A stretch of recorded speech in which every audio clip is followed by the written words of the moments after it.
Ahoy, landlubbers! Welcome aboard the SS Superstitions, a Spotify original from Parcast. It's your captain speaking, Alistair Murden.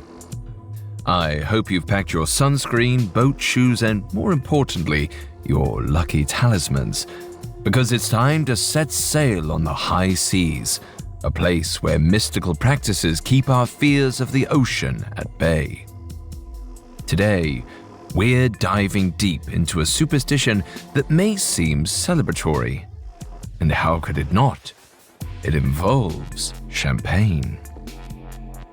Christening a ship is the practice of popping a bottle of bubbly prior to its maiden voyage, but it's not really a joyous occasion. It's actually a serious, sacred practice, and if it's forgotten, it can have deadly consequences. To explain what we're talking about, let's start with the story behind one of the deadliest nautical accidents in history, the RMS Titanic. The year was 1912. The Titanic was the largest ship at the time, measuring over 880 feet long. With its thick steel hull and watertight compartments, it was deemed an engineering marvel. Unsinkable. Tragically, that proved false. On April 14th, halfway through the ship's journey from England to New York, the Titanic collided with an iceberg. Less than 3 hours later, it sank in the frigid waters of the North Atlantic.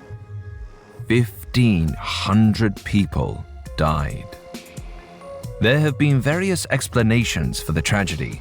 Too few lifeboats, a distracted captain, and owners who were more concerned about speed and luxury than safety.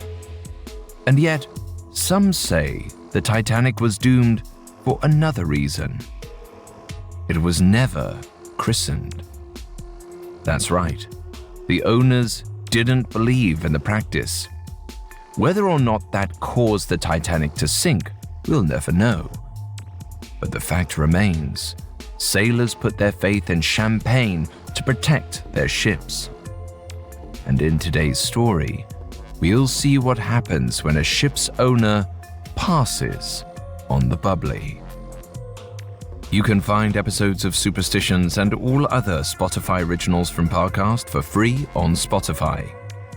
Coming up, a captain loses direction in life and on the water.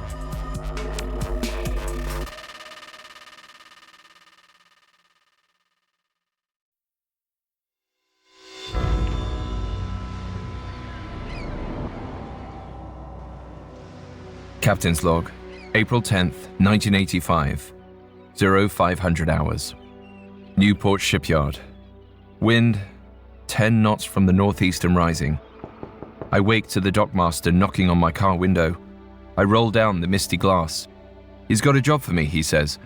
He doesn't have many details about it, only that the original captain suddenly quit, but for several days, I've been sleeping in my car.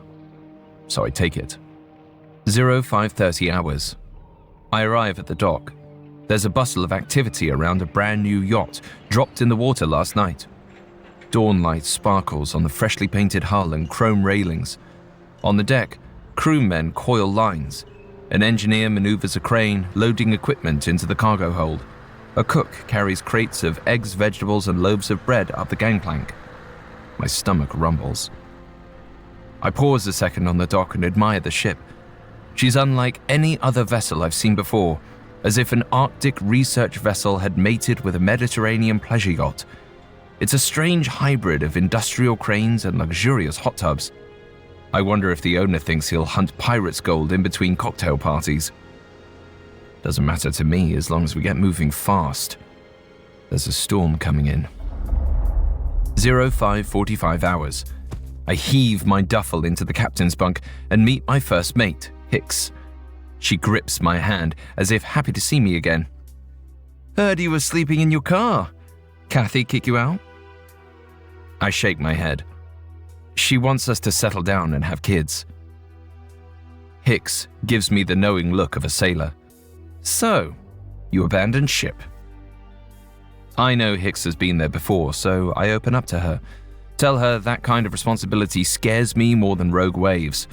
Besides, I've never been good with kids. I'm more at home with compasses and dock lines than children. Then, to change the subject, I gesture to the boat. Who's the lucky guy? Hicks tells me it's owned by some Wall Street big shot, Mathis Halcyon. Didn't I see the boat's name? In gold leaf? Offshore account, she says. I've worked with some outlandish owners in the past, but this guy sounds like a real piece of work. I ask Hicks what happened to the previous captain. She shrugs. Heard he asked too many questions. 0600 hours. I start my captain's inspection of the ship. If I was impressed by the boat's exterior, I'm downright awestruck inside. The engine room looks more like an accounting office. Everything is tidy and labeled, not a speck of oil. The captain's bridge is outfitted with more radar, sonar, and GPS than NASA launch control. Even the lifeboat lashed to the deck has a jaw-dropping array of electronics. The strangest part of the ship, however, is the cargo hold, full of wooden crates. I pry one open to find unmanned remote submarines and deep-sea diving equipment. Like, he really does want to find pirates' gold. These rich guys and their toys. 0720 hours. I wrap up my inspection and hear a deafening noise outside.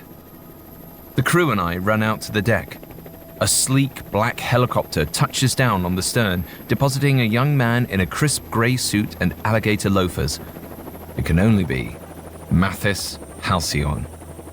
He saunters over. I introduce myself as captain, point to his shoes, and tell him they'll scratch his decking. Mathis tosses his head back and laughs. If that happens, he'll just buy a new deck, he says. He also reminds me that if he wanted my input, he'd pay me more. Otherwise, I'm just his trained sea monkey, here to fulfill Coast Guard regs. His yacht has so much cutting-edge navigational gear it can sail itself. If it weren't for the nosy government requiring a captain, he'd taken out solo. I grit my teeth. Well, sir, this sea monkey recommends we get underway ASAP. Got a storm coming in. Mathis glances at his Rolex and shakes his head. Not until my nephew arrives. My sister wants the little snot to see the ocean. I try to hide my annoyance. That means one thing. Not only are we crew, we're also babysitters. Of course, I don't say that to Mathis, but I remind him that every moment we delay, the more dangerous the seas will get. If we wait too long, we might get stuck in port. Mathis shrugs. Weather doesn't matter. With all our gadgets, we can sail through a hurricane and have a ball. I give him a half-hearted salute. None of these guys ever appreciate the power of the ocean. They think it's something you can buy or sell.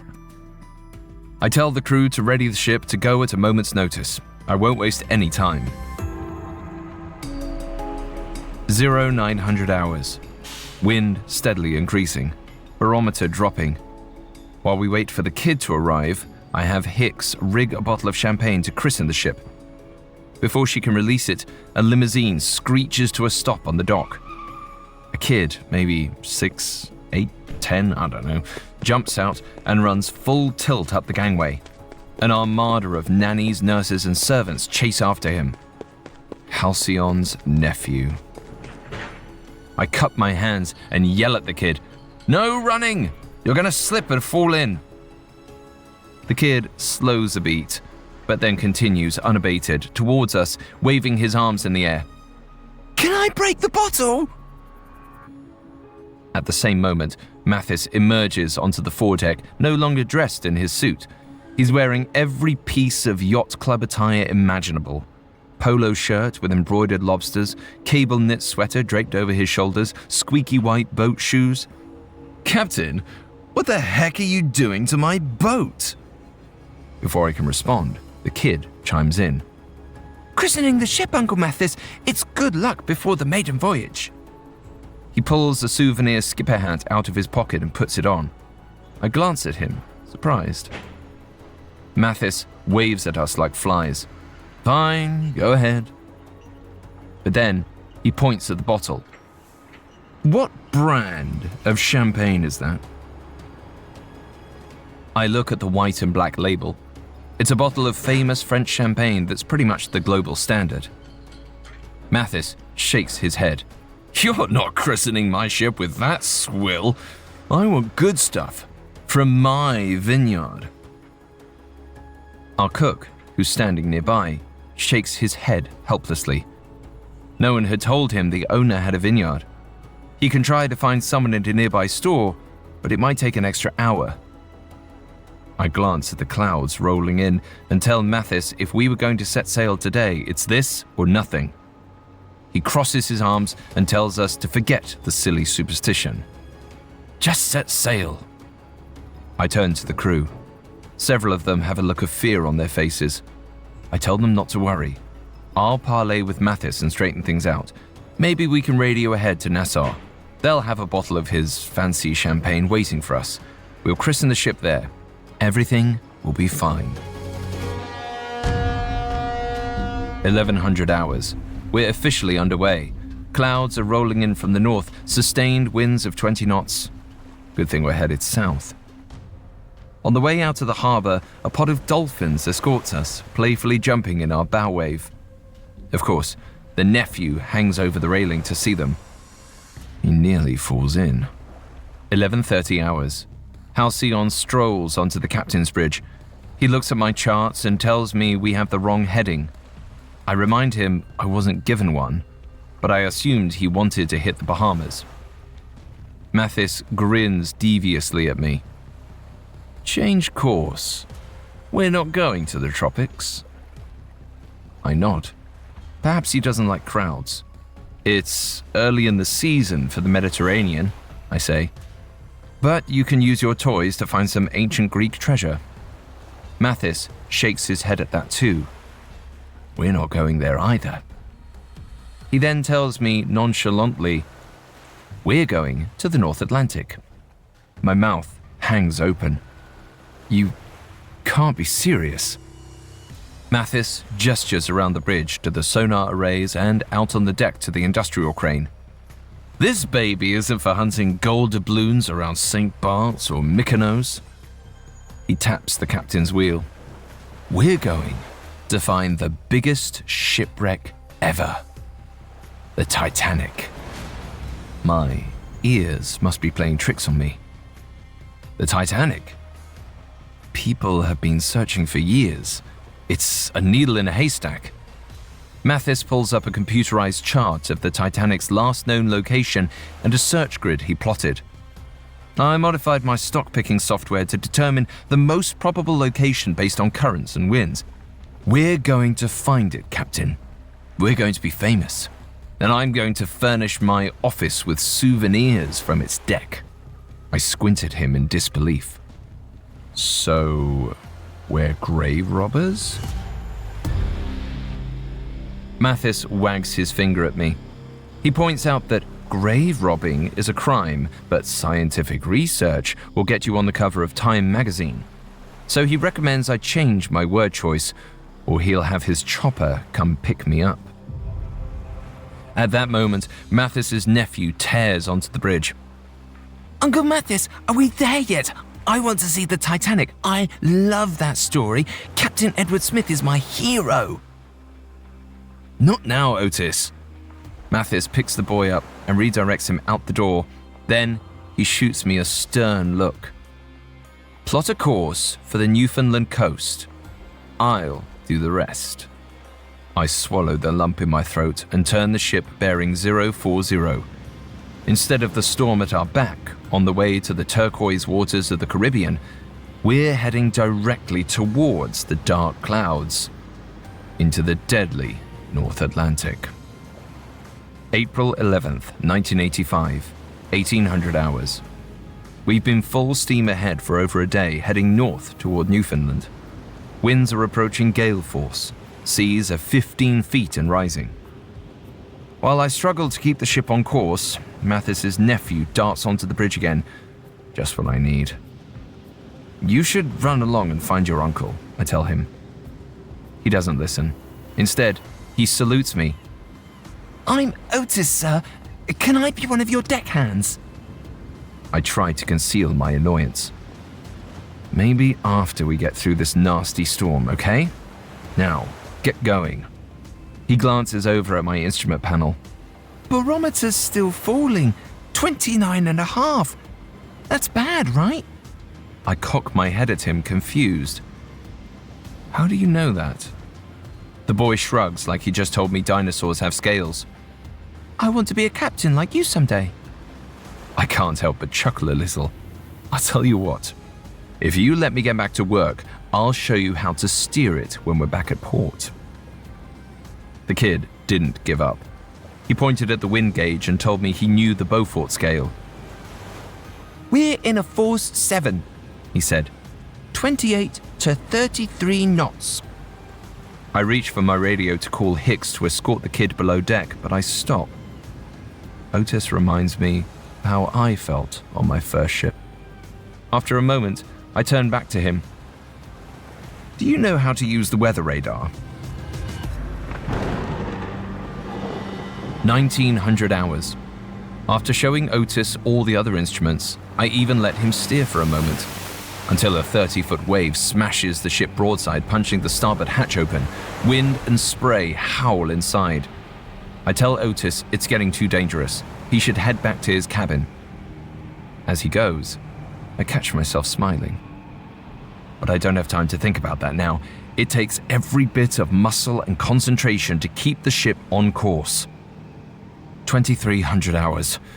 I feel like I'm going to collapse. I've been wrestling with the helm for over 24 hours. We're nearing the search grid for the Titanic, so I radio Hicks to relieve me. 23:30 hours. I turn over the bridge to Hicks. She has the night watch. I assure her the storm would blow over eventually. Besides, the ship is outfitted with the most advanced weather and charting tools known to man. It'll be fine while I get some shut-eye. 0100 hours. I wake to someone pounding at my cabin door. When I open the door, a flashlight momentarily blinds me. A deckhand apologizes for waking me, but Hicks needs me on the bridge ASAP. As I sprint down the passageway, I realize that everything's dark except for a couple dim emergency lights. When I arrive on the bridge, Hicks is staring out the front windscreen. What's happening? I yell to her. Is the storm getting worse? She doesn't speak. She simply points ahead. I look outside and see that the wind and seas are calm. There's barely a ripple on the surface. We seem to be in the eye of the storm, surrounded completely by a wall of clouds. Flashes of lightning illuminate an enormous dome around us. I turn back to Hicks. Where are we? That's the problem, she says.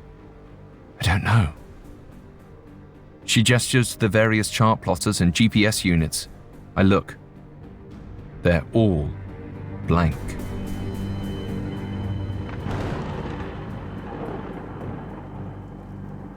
Coming up, a desperate pop of champagne might be too little, too late. Hi listeners, I'm Tom Morton, host of Parcast's landmark show, Real Pirates, where we set sail alongside history's most notorious villains. Dive into their world during the golden age of piracy in an immersive audio experience. Listen as experts reveal the reality of life under the black flag. There is no evidence that I have ever seen of any pirate burying their treasure. Catch our previous episodes on Major Stede Bonnet, Charles Vane, and Blackbeard. Blackbeard himself as a pirate was a larger-than-life figure. He would put candles into his hair to frighten his victims. And still to come are the stories of Anne Bonny, Captain Kidd, and Henry Morgan. Join us for new episodes every Monday as we follow the rise and fall of the most legendary outlaws ever to sail the seven seas. Real Pirates is a Spotify original from Parcast. Follow and listen to Real Pirates for free on Spotify. Now, back to the story.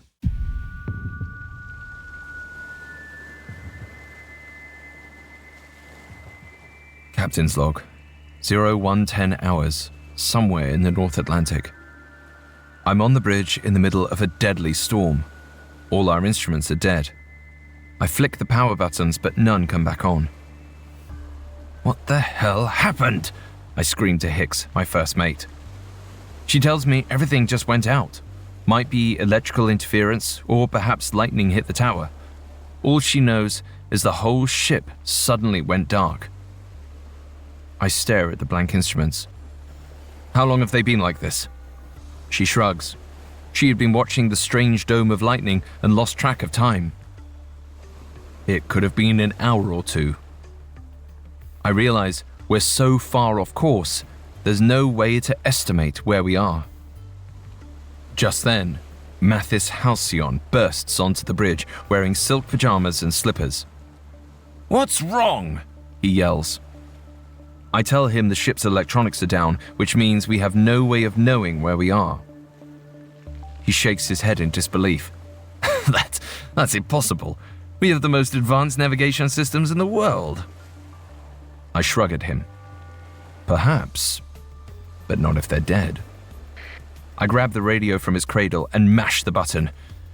Mayday! Mayday! This is offshore account calling all channels in need of emergency assistance. There's no response. The radios aren't working either. We're officially lost. 0130 hours. I order a hard reset of all electronic circuits on board, but it doesn't work. I dust off my old sextant and celestial navigation charts, but the clouds make it impossible to see any star or planet. We won't be able to get a reading until the sun rises. For now, I estimate we're somewhere off of St. George's Bank, but I can't be sure. For all I know, we might be sailing in circles. Immediately, I order all hands on deck. I inform everyone that the ship is completely without electricity. The diesel engines are still running, but the generator and electrical power are lost. Some crew members start to panic. They claim the ship is cursed because Halcyon didn't let us christen it. Others gripe that this isn't the christening that doomed us, but the mission to find the Titanic. It's a graveyard that shouldn't be disturbed, they say. "What if it's ghosts?" one of the crew asks. At that moment, there's a high-pitched squeal from inside the cockpit. Everyone jumps, but it isn't a banshee. It's Otis, standing in the back. He's crying. Mathis steps over to him and yanks him by the arms. "What are you doing out of bed? This meeting is for adults only." Otis explains that he heard the commotion. Everything was dark in his room and hallway. He wanted to see what was happening. He didn't expect to hear us discussing ghosts. I assure Otis that there are no ghosts. The crew is just sorting out some issues with the electronics. Otis shakes his head. "But I heard voices." Mathis grabs the boy's hand and leads him out of the cockpit. "That's enough. Time for you to get back in bed." But the boy resists. "I'm serious, Uncle Mathis. I heard voices." I tell Mathis to stop. I don't want to admit it, but I'm spooked too. I want to hear what Otis had witnessed. The boy then describes hearing voices coming from the lifeboat. The lifeboat? I suddenly worry that some of the crew are readying our only lifeboat to abandon ship. Cowards. If they cut loose now, the rest of us will be doomed if there's a true emergency. I leave Hicks in charge of the wheel and sprint down the port deck toward the stern. Mathis, Otis, and some of the others are right behind me. Along the way, we have to cling tightly to the railing. The wind and seas have returned, even fiercer than before. We must be on the backside of the storm. Eventually, we make it to the aft deck, where the lifeboat is secured. Sure enough, as Otis had described, we can hear voices inside. Except, they aren't cowardly crew members abandoning ship. It's a VHF radio. It's picking up chatter from the Coast Guard in nearby ships. The small vessel's electronics must not be affected by whatever's happening with the main ship. The crew cheers. We're saved. I clamber into the boat and grab the radio. "Mayday! Mayday! This is offshore account requesting immediate Coast Guard assistance." I hold my breath, waiting for a response. But there's none. I turn back to the crew and shake my head. Even though we're picking up distant signals, the lifeboat radio's broadcast range is limited. We must be outside of contact. Then, suddenly, the radio comes back to life, but the transmission is garbled. Off your account, we received your message. This is the Coast Guard. Please give us your position. Of course, they need our coordinates, but we don't have them. So I give them our last known position. It's from hours ago, but it's a breadcrumb. It'll give the search and rescue team somewhere to start. For now, we'll have to hunker down until they arrive. Hopefully the ship will hold together. In the meantime, we'll keep trying to reboot the ship's electrical system. As the crew returns to their stations, Mathis yanks Otis aside. "Were you playing in the lifeboat?" he screams. Otis cowers, a look of fear in his eyes. I was looking for life preservers." Mathis's hand grips tight in anger. "I should never have brought you on this trip." Otis pulls against his uncle's strong grip. "I'm sorry, Uncle Mathis. Really?" Mathis cocks his arm back to smack Otis, but I reach out and grab him. "That's enough, Mathis." The Wall Street big shot spins to face me. "Stay out of this. Doesn't concern you." I adjust my posture, reminding him I'm slightly taller. Otis was just following orders.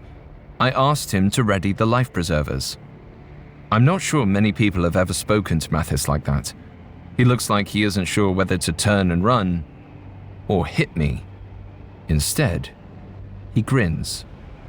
"If you ever touch me again, you're fired." I tell him if he ever tries to hit a child again, he won't be around to fire me. Just then, a wave crests over the stern and sweeps across the deck, almost knocking Otis off his feet. "Get inside!" I yell at them. Within moments, another wave swamps the bow. 0200 hours. A status update from the crew. Engines are still puttering along. Electronics and navigation are dead. Water is knee-high in the engine room, and the bilge pumps can't keep up. It's only a matter of time until the engines stop, and we're dead in the water. At that point, we'll be a sitting duck. Waves will converge on us from every angle. I order all hands to the engine room to bail out as much water as possible. 0300 hours. The engines are officially dead. We're powerless in the water, and the backside of the storm is even worse. I estimate that the ship will only stay afloat for a couple more hours. I call everyone to the bridge again and give them the bad news. Mathis can't stop shaking his head. "But it's brand new. It's the most advanced boat ever." I point out that the ocean floor is littered with the most advanced boats ever, including the Titanic. 0310 hours. I give the order to man the lifeboat. Unlike the Titanic, we are fortunate to have one that's large enough for everyone on board. 0315 hours. The crew piles in and hunkers down. I'm about to cut the boat loose when I hear a scream. It's Mathis. He's looking around frantically. "Otis! He's gone!" My breath catches. I worry he was swept overboard, but someone would have heard him scream. He must be on board. I order everyone to stay put. I'll search the boat. I tell them if I don't make it back in 10 minutes, cut loose and wait for rescue. I hustle as fast as I can around the deck, searching for Otis. The wind and waves make it nearly impossible to see. "Otis! Otis!" I yell. There's no answer, so I duck inside and canvass the interior. Engine room, cargo holds, crew quarters. I begin to fear the worst. 0320 hours. I'm about to give up and return to the lifeboat when I find the boy curled up under the chart table on the bridge. "What are you doing?" Otis blinks at me, wearing his skipper's hat. I wanted to stay with the ship. That's what captains do, right? I smile. This kid is braver than many sailors I know. I point to his head. Luckily, you're not this boat's captain. I pick up Otis, sprint back to the stern, and lift him into the lifeboat. I take the hat off my head. Take care of your uncle and the crew, Otis. You're the captain now. I put the captain's hat on his head. It's too big for him, but the kid grins as big as a whale shark. Aye, aye, Captain. A look of relief washes over Mathis. He turns to me. You aren't coming with us? I shake my head. Like Otis said, my duty is to the ship. Besides, there's still a chance it can stay afloat and be towed to port. Mathis reaches out and shakes my hand. Thank you. Sorry about calling you a sea monkey the other day. I owe you a big bonus if we make it. I hold my hand up, cutting him off. Not if. It's when we make it to port. I smile and release the pin holding the lifeboat to the deck. It slides onto the heaving ocean. I watch as it drifts away from the foundering ship.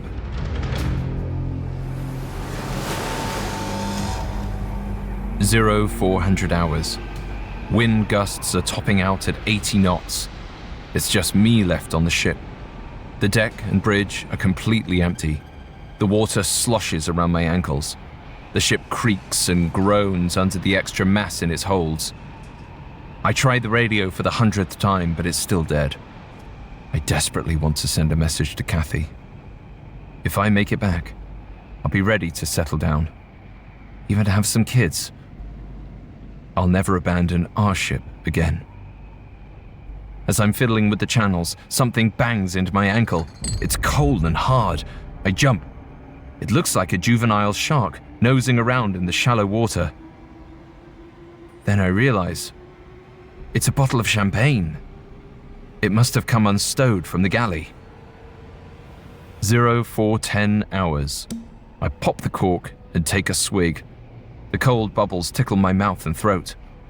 After a moment, I feel the liquid grow hot in my belly like a flare. Even here, on a sinking ship in the middle of the North Atlantic, the bubbles lift my spirit. They give me hope that everything will work out. Sure, the ship is going down. Probably no one will reach me. But I can't stop smiling. I take another mouthful and sit down in the icy water. I scribble this last entry. My body is numb, but my cheeks and stomach are warm from the wine. The ship will break apart in a few minutes. Perhaps the debris and I will come to rest somewhere near the Titanic. I think about Kathy and the good times we had. I think of Otis, who will carry on the tradition of good sea captains. The water rises.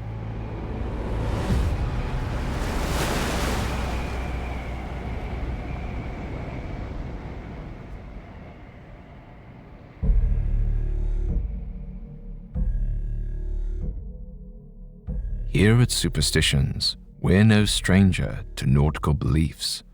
We've heard about the hazards of whistling aboard a boat and the foreboding omen of rats abandoning a vessel.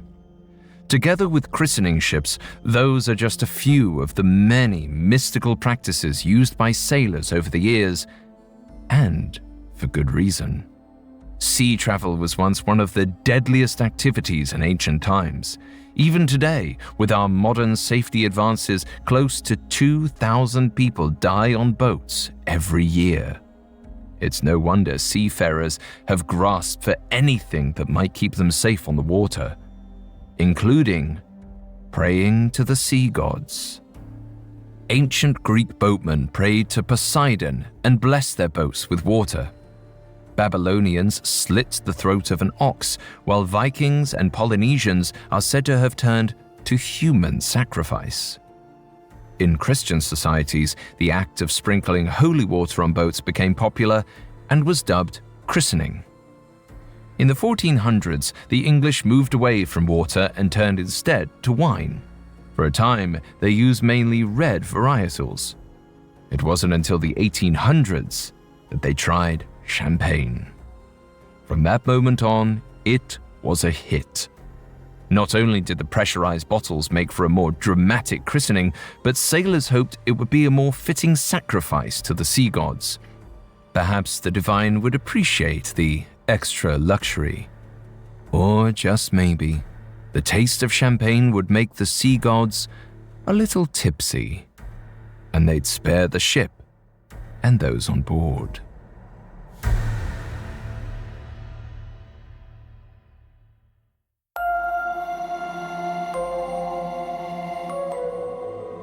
Thanks for listening to Superstitions. We will be back Wednesday with a new episode.